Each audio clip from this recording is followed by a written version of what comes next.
ஓம் ஸ்ரீ வாராகி சரணம். கெட்ட கனவுகள் வருவது ஏன்? அதை குறித்து பார்க்கலாம். கெட்ட கனவுகள் வருவது ஏன்? தூக்கத்தில் கனவுகள் வருவது இயல்பானது. பச்சிளம் குழந்தைகளுக்கு கூட தூக்கத்தில் கனவுகள் வரும். திடீரென தூங்கிக் கொண்டிருக்கும் குழந்தை சிரிப்பதையும் அல்லது விம்மி அழுவதையும் நாம் பார்த்திருக்கிறோம். நெகட்டிவான கனவுகள் தான் பெரும்பாலும் நமக்கு நினைவில் இருக்கும் என்று ஜோதிடம் கூறுகிறது. கெட்ட கனவுகள் வந்து நம்மை பயமுறுத்துவது ஏன்? கெட்ட கனவுகள் வந்தால் என்ன செய்யணும் என்பதை தொடர்ந்து காணலாம் வாருங்கள். ஆழ்ந்து தூங்கும் பொழுது திடீரென நம்மை அறியாமல் பயந்து எழுந்து விடுவோம். காரணம், கெட்ட கனவுகள் நம்மை அச்சுறுத்தி இருக்கும்.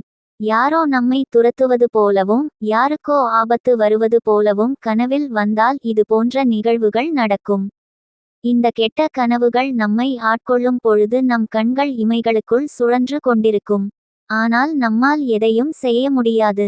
நாம் கனவினை நிஜம் என்று நினைத்து எதுவும் செய்து விடக்கூடாது என்பதற்காகவே நம் கை, கால்கள், தசைகள் அசைவற்ற நிலையில் இருக்கும்.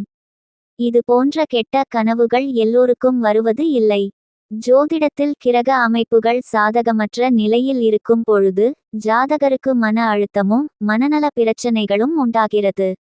பொதுவாகவே மன அழுத்தம், சரியான தூக்கமின்மை போன்ற தொந்தரவுகளால் இது போன்ற கெட்ட கனவுகள் நம்மை துரத்துகிறது. நன்கு தூங்கி ஓய்வெடுப்பவர்களுக்கு இந்த தொந்தரவுகள் வருவதில்லை.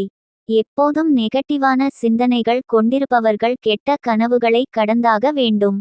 நடந்து முடிந்தவற்றை சிந்தித்துக் கொண்டே இருந்தால் எதுவும் மாறப் போவதில்லை. ஆனால் ஒரு சிலர் முடிந்தவற்றை நினைத்து இப்படி செய்திருக்கலாம் அல்லது அப்படி செய்திருக்கலாம் என்று சிந்தித்துக் கொண்டே இருப்பார்கள். இப்படி சிந்திக்கும் பொழுது கெட்ட கனவுகள் வரக்கூடிய வாய்ப்புகள் உண்டு. எதை பற்றிய கவலையும் இல்லாமல் வருவதை எதிர்கொள்ளலாம் என்கிற மன தைரியத்துடன் இருங்கள்.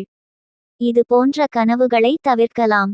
கெட்ட கனவுகள் வந்தால் ஜோதிட ரீதியாக சனிக்கிழமையில் கால பைரவரை சென்று வணங்குங்கள். காலபைரவர் சன்னதியில் கொடுக்கக்கூடிய விபூதியை வாங்கி வந்து வீட்டில் வையுங்கள்.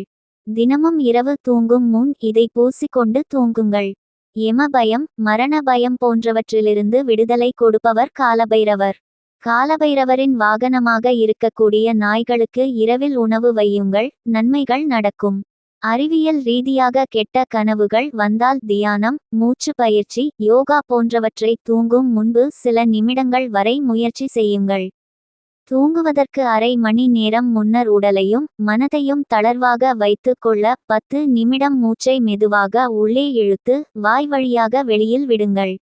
புத்தகங்கள் வாசிப்பது, நகைச்சுவையான விஷயங்களை நினைத்து பார்ப்பது, அன்றைய தினத்தில் உங்களுக்கு பிடித்த விஷயங்கள் ஏதாவது நடந்திருந்தால் அதை அசை போடுவது, பிடித்தமான மெல்லிய இசைகளை கேட்பது போன்றவற்றை செய்து விட்டு தூங்க செல்லுங்கள். கெட்ட கனவுகள் வராது. இது போன்ற பயனுள்ள ஆன்மீக தகவல்களை கேட்க நமது சேனலை சப்ஸ்கிரைப் செய்து கொள்ளுங்கள்.